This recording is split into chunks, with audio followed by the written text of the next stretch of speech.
Que me gusta mucho estar aquí para hablaros de volcanes, porque es un tema que me apasiona, a pesar de ser mi trabajo, me apasiona. El título de la charla, Cuando la Tierra tiembla y revienta, es porque lo que acabamos de hablar es de erupciones.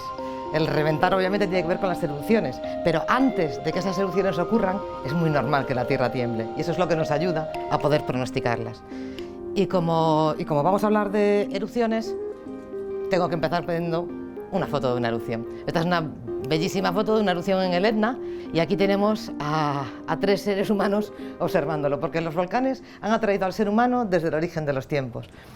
Y los volcanes están ligados íntimamente con la presencia de vida en el planeta. Estamos aquí porque hay volcanes. Los volcanes fueron responsables de iniciar la atmósfera en nuestro planeta, del agua que cayó después. Hoy en día siguen siendo reguladores del clima, consiguen que los suelos sean más fértiles y que los cultivos en zonas volcánicas sean especialmente feraces.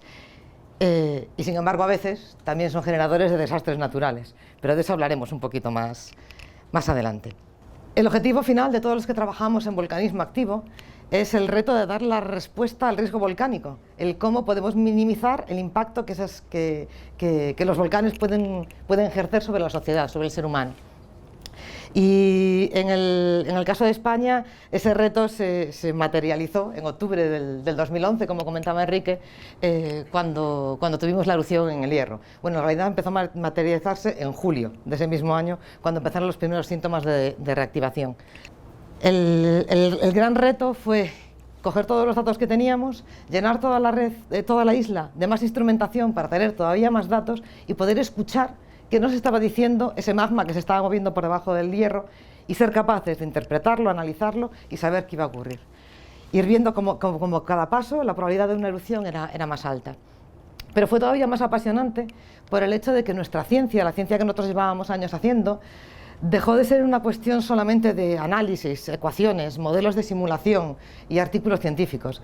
Se convirtió en darle a la sociedad algo que ella necesitaba. Y eso fue una experiencia realmente apasionante, porque la situación de la población en El Hierro, durante todo el tiempo que duró el periodo preeruptivo y la erupción, fue de bastante inquietud, expectación, incertidumbre, y era complejo. Entonces, saber que nuestro trabajo podía contribuir a mitigar eso era una sensación tremendamente gratificante y compensaba todo esfuerzo que se hiciera en ese lugar. Fue una erupción que no causó ningún tipo de pérdida humana, pero sí pérdidas económicas, valoradas en unos 20 millones de euros, pero sobre todo un gran daño a la economía local, basada fundamentalmente en el turismo, la pesca y el submarinismo. Y siendo una erupción submarina, pues fastidió los 3 elementos fundamentales. Para realmente poder responder a esa respuesta al riesgo volcánico, es preciso comprender el fenómeno que está ocurriendo. Y eso va mucho más allá del volcán en sí, su estructura y los productos que emite. Y esto es lo que yo pretendo contarles un poco en la charla. Lo primero que tenemos que comprender es cómo funciona la dinámica de la Tierra, tanto desde lo más profundo de su interior hasta mucho más allá de los límites de la atmósfera. Comprender que la Tierra funciona como protectora y proveedora de vida, pero también generadora de desastres naturales, aunque nuestra misión ahí es el ser capaces de mitigar ese tipo de impacto de esos desastres. Y luego ya nos centraremos mucho más en hablar solamente de vigilancia de volcanes en España, contando cómo fue el proceso del Hierro 2011-2012. Todos lo sabemos, la Tierra por dentro no es homogénea, está dividida en 3 unidades fundamentales. Por una parte, el núcleo, otra, que es la que tiene la mayor parte de la masa de la Tierra, el manto, y una capa muy finita, la única capa rígida del manto, que es donde vivimos, la corteza. La parte interna de la Tierra está tremendamente caliente, más de 4.300 grados centígrados, pero está sometida a una presión tan grande que es completamente sólida. Y está rodeada de un anillo que es el núcleo externo, que está un poco menos caliente, temperaturas que varían entre los 4.300 y los 3.700 grados, pero al estar a menos presión está completamente líquido. Y eso tiene grandes consecuencias en la dinámica planetaria. La siguiente parte, a medida que nos vamos acercando hacia la superficie, es el manto, que ya llega a temperaturas mucho más bajas, entre comillas, porque siempre está por encima de los 1000 grados, Y luego ya tenemos la corteza, la parte en la que vivimos de unas cuantas decenas de grados. Los elementos que forman cada una de estas capas son diferentes. Los más pesados están en el centro por atracción gravitatoria. El núcleo está compuesto fundamentalmente de hierro, y a medida que nos vamos acercando hacia las partes más externas empezamos a tener materiales más ligeros. En el manto, por ejemplo, tenemos fundamentalmente silicio y elementos ya mucho más ligeros como el aluminio, aunque también tenemos elementos como el hierro y el magnesio mucho más pesados. Y en la corteza ya tenemos elementos mucho más ligeros que no aparecen prácticamente en el interior, como el calcio y las rocas cálcicas. ¿Cómo sabemos que la Tierra es así? La galería o mina más profunda que hay en el planeta está en Sudáfrica y son apenas 5 kilómetros de profundidad. Eso no es nada comparado con la Tierra, que tiene un radio de 6.750 kilómetros. Todo lo que sabemos del interior de la Tierra es por técnicas semejantes a cuando vamos al médico y nos hacen una tomografía. Pues en la Tierra la hacemos tomografía, pues la hacemos con ondas sísmicas. Entonces, estudiando cómo se comportan las ondas según pasan por materiales diferentes, lo que se puede saber es que efectivamente esta parte externa del núcleo es líquida y podemos saber los materiales y las velocidades que conforman toda la parte interior de la Tierra. Esa parte del núcleo externo, que es líquido, también se confirma de forma indirecta por la presencia de un campo magnético en la Tierra. Sabemos que nuestra Tierra tiene un campo magnético, ponemos una brújula y siempre mira hacia el norte. Con las temperaturas que tenemos en el interior de la Tierra no hay ningún material que pueda comportarse de forma magnética. Entonces ese magnetismo tiene que venir de otro sitio. ¿De dónde viene? De tener un líquido conductor, que es el núcleo externo, que se está moviendo.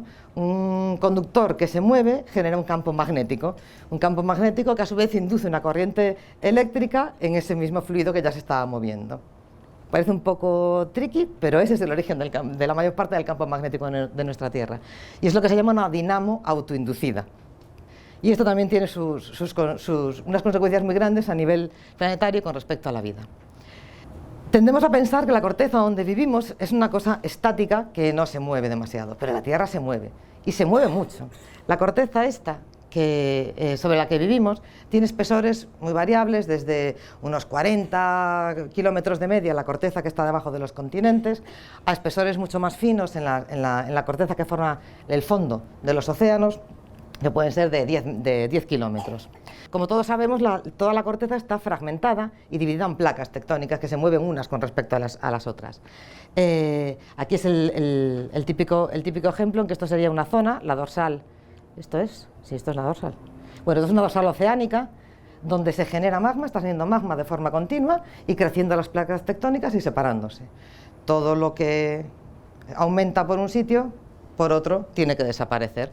Entonces, cuando se encuentra una placa oceánica con una placa continental, la oceánica es más densa, es más pesada, se va para abajo y subduce. Y así se va creando y destruyendo. Vamos a verlo en un vídeo así, rapidito. ¿Por qué se mueven las placas tectónicas? Porque en el manto, ese material fluido, semifundido, que está en constante movimiento y formando grandes células de convección en la zona del manto, que va arrastrando a las placas tectónicas. Como decíamos, en la dorsal se genera de forma constante y se va abriendo para ambos lados, mientras que en los dos lados tiene que destruirse de alguna manera. La corteza oceánica, ¿qué es lo que está haciendo? Aportar carbono de ese material orgánico y vapor de agua de ese que cogieron los minerales y se trataron a la atmósfera, para afuera. Y es un ciclo completo, lo coge de otra parte y vuelve a emitirlo para la atmósfera. Porque en un magma, que lleva gases siempre dentro, el gas principal que tiene siempre más del 90% es agua. Y el siguiente más importante es CO2. Después tiene muchos otros, los que dan los olores raros de sulfuros y de cosas semejantes, pero los principales son esos, y son los responsables de la explosividad de los magmas. Entonces decíamos que tenemos muchas zonas.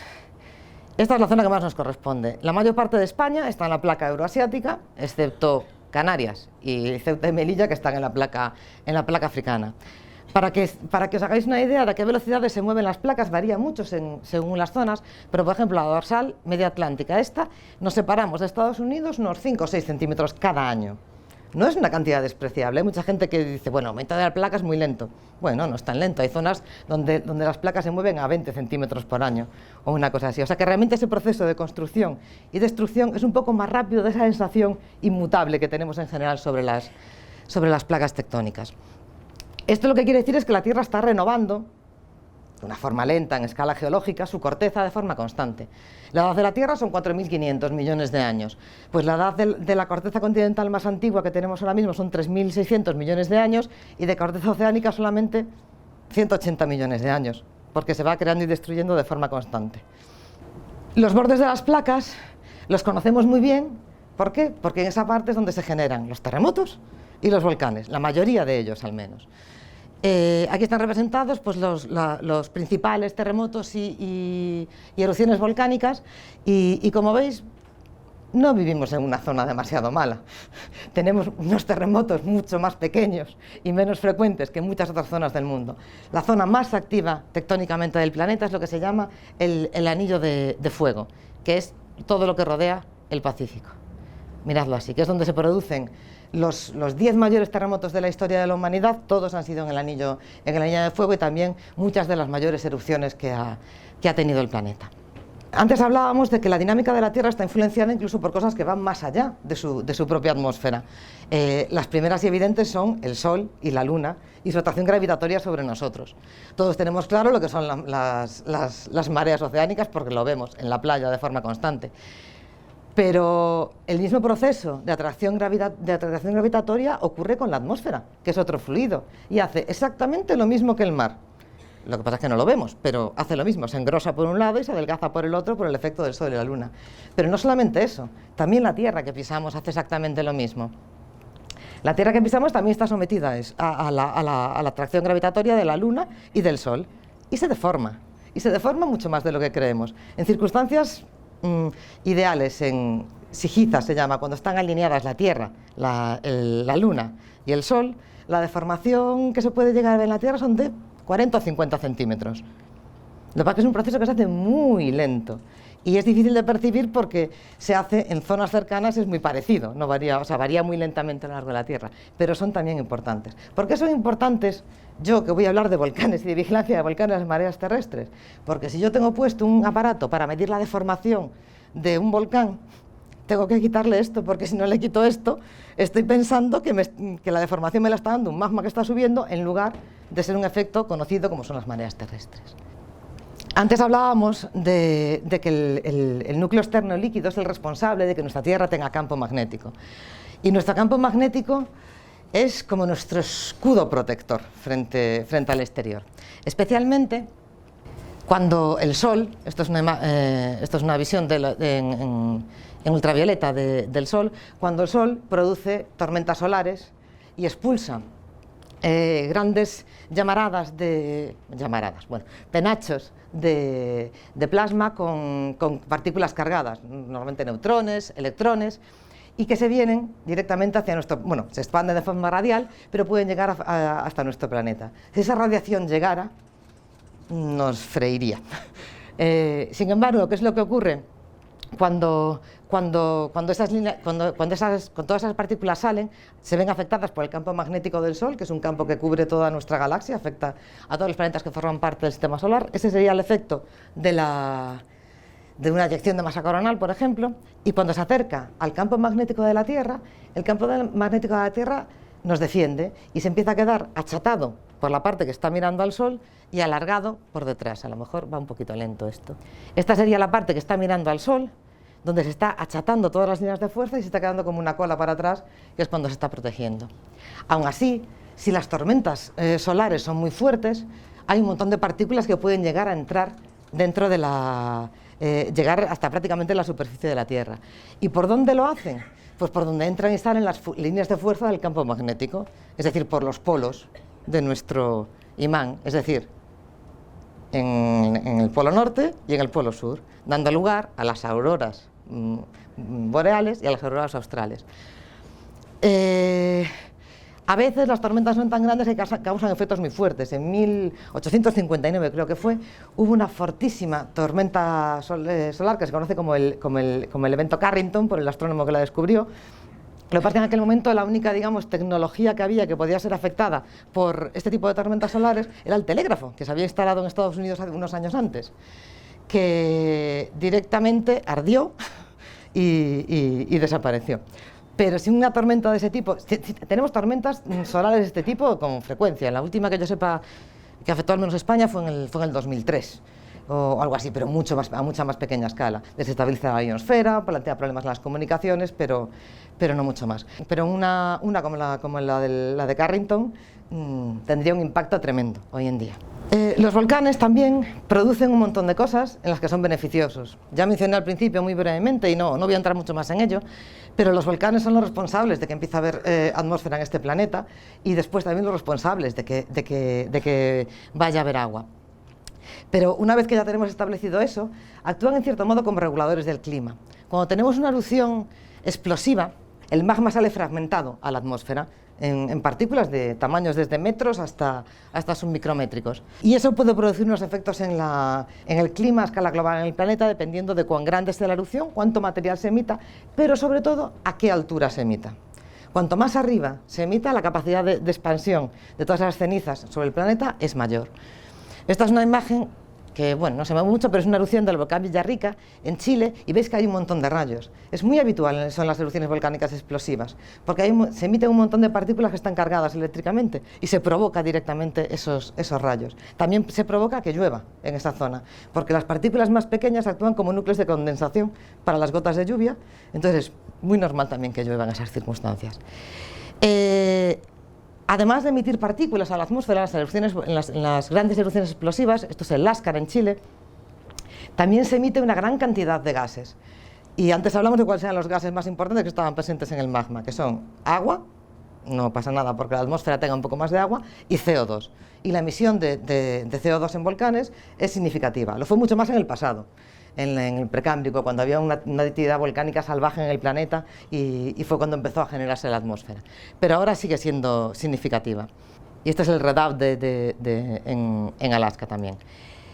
Entonces tenemos dos efectos opuestos. Por una parte tenemos que los volcanes emiten CO2, que puede producir efecto invernadero, y lo que haría sería calentar el planeta. Y por otra parte, las partículas de ceniza, cuando digo ceniza volcánica, no penséis en ceniza de un incendio. Ceniza quiere decir trocitos de piedra volcánica. Normalmente es una piedra muy vesiculada, piedra pómez, muy ligera, pero cuando llamamos ceniza nos referimos a eso. Un montón de ceniza volcánica que se puede extender, y el efecto que tiene la ceniza cuando se expande es que impide la entrada de la luz del sol, con lo cual lo que tiende es un enfriamiento. Entonces trabajamos con dos efectos contrapuestos, y por eso funcionan como reguladores del clima. Hay una cosa más que pueden hacer los volcanes dependiendo del tipo de magma que es emitido, que es un gas que es minoritario con respecto al resto de los gases en el magma, pero que es el dióxido de azufre, el SO2, que lo que le ocurre cuando es emitido a la atmósfera es que rápidamente en contacto con el agua se convierte en ácido sulfúrico, y si es inyectado a altas alturas puede permanecer mucho tiempo y produce un enfriamiento muy significativo, a veces incluso mayor que el de las partículas volcánicas. Se ha hablado mucho sobre la cantidad de CO2 que emitimos los humanos por nuestra producción industrial y por nuestra quema de fósiles con respecto a los volcanes. Y en los últimos estudios que se han realizado, incluso siendo muy generosos, me temo que no se ven las cifras, pero os las digo yo, es la emisión anual de CO2 por actividad humana, medida en el año 2010, es como unas 130 veces superior a la media emitida por los volcanes. O sea que, aunque el volcán era regulador del clima cuando había muchos volcanes, lo que estamos emitiendo ahora los humanos está fuera de todo. Sin embargo, ha habido épocas en que el planeta tenía mucho más CO2 del que tenía ahora. En esas épocas todo era mucho más verde y las plantas vivían mucho más porque tenían mucho más alimento. El CO2 es necesario para la fotosíntesis. La erupción del Laki en 1793 es una de las erupciones efusivas, o sea que básicamente lo que echaba era coladas de lava más impresionantes que ha tenido el planeta. Duró 8 meses y expulsó 14 kilómetros cúbicos de lava basáltica. Eso es una barbaridad. Si alguna ha estado en Lanzarote alguna vez, la erupción de Timanfaya es una erupción enorme, 1 kilómetro cúbico. Esto estamos a 14 veces más. Pero lo más importante y lo que tuvo efecto climático fue el expulsar 120 millones de toneladas de CO2. Que eso es 3 veces la producción de dióxido de azufre en Europa industrialmente durante un año. No es mucho 3 veces, pero es que lo puso a 15 kilómetros de altura, por encima de la tropopausa, con lo cual su capacidad de expandirse fue bestial, mientras que lo que tú emites por una industria lo emites en superficie, bueno, o muy cerquita de la superficie, y tiene un rango de afección mucho más concreto.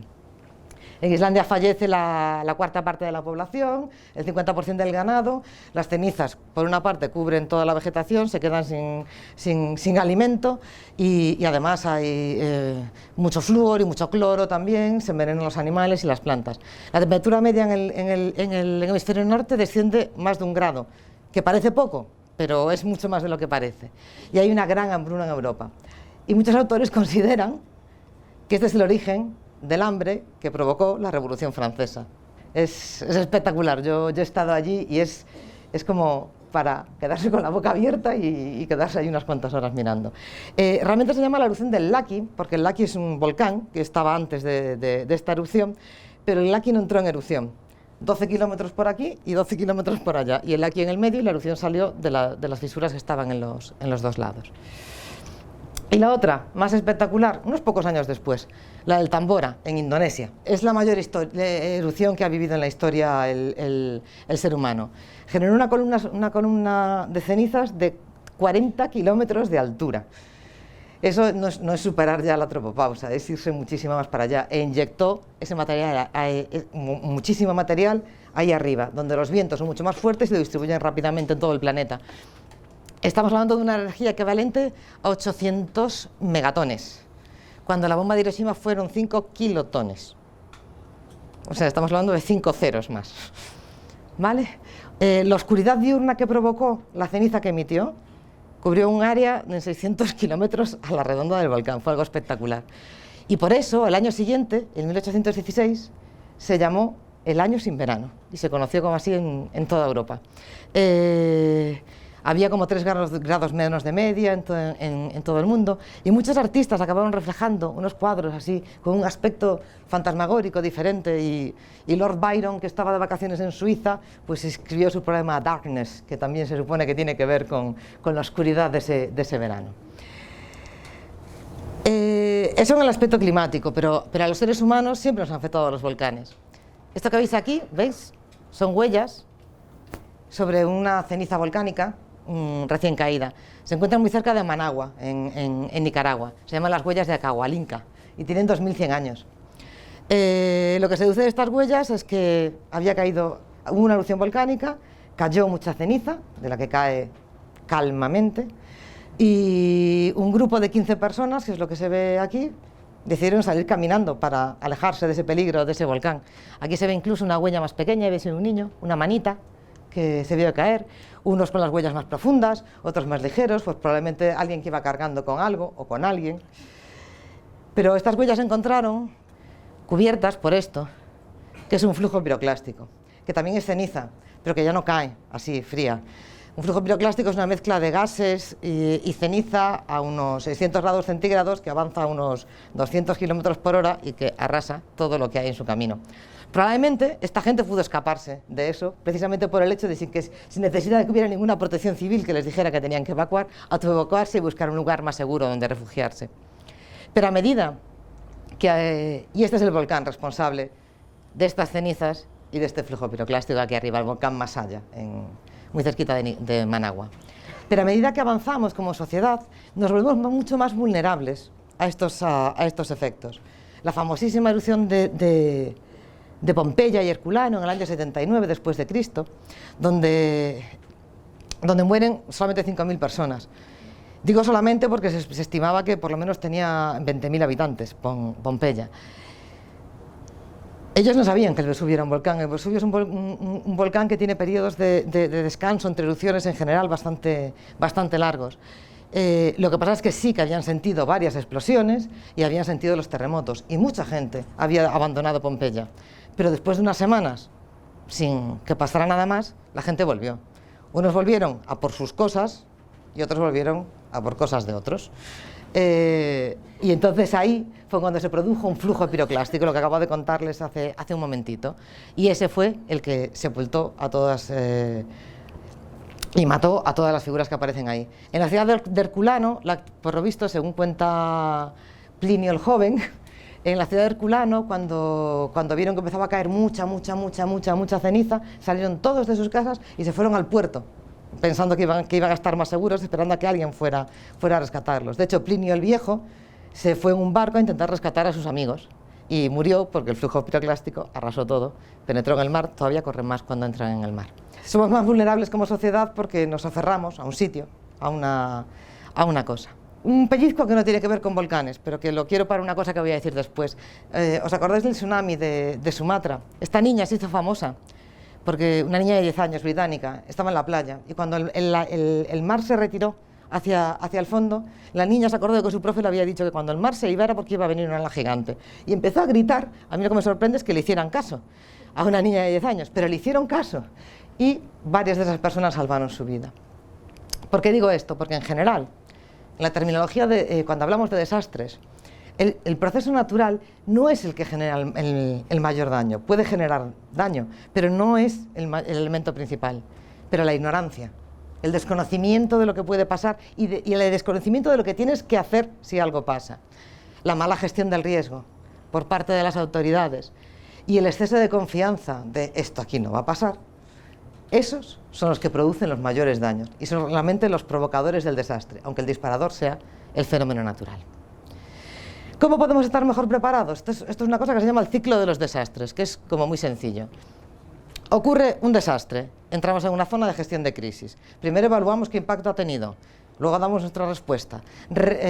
Hacemos labores de recuperación, que normalmente constituyen atender a heridos, levantar las líneas de comunicación, levantar las líneas eléctricas, suministro de agua y luego, más tarde, la reconstrucción de la zona. Ahí termina la crisis. Y después pasamos a la parte de gestión de riesgos, donde estaría la mitigación, el desarrollo de medidas para intentar mitigar esos posibles daños y el pronóstico y preparación para el siguiente. Y yo aquí añado una cosa en el centro, que esto solo tiene sentido si nos apoyamos en el conocimiento, porque si no, las medidas que tomemos no van a tener sentido. ¿Y cómo podemos optimizar la inversión y minimización del daño? Pues esto es lo que se hace en casi todas las partes del mundo. Ocurre un desastre, evaluamos impacto, gastamos mucho dinero en respuesta, hay que ayudar a la gente rápidamente y ser lo más efectivos posibles. Invertimos mucho en recuperación y también bastante en reconstrucción. Ya nos queda poco dinero. Invertimos un poquito en mitigación y muy poco y prácticamente nada en pronóstico y desastre. Esto en el ámbito de los terremotos lo llaman el ciclo sismo-ilógico, porque lo lógico sería empezar a trabajar antes de que ocurran las cosas. Si yo meto más dinero en medidas de mitigación o planeamiento urbano, diseño medidas mitigadoras, en preparación, tengo unidades preparadas, tengo planes de emergencia, pruebo los planes de emergencia, tengo una red de vigilancia, ¿puedo pronosticar algo? Lo que probablemente ocurra es que el desastre, aunque el fenómeno sea exactamente el mismo, el desastre será menor. Y después de valorar el impacto tendré que gastarme menos dinero en respuesta y menos en reconstrucción y recuperación. Y aquí hablamos solo de dinero, no hablamos ya de lo que afecta a las personas, de los miedos, los sentimientos, el impacto psicológico e incluso el número de muertes.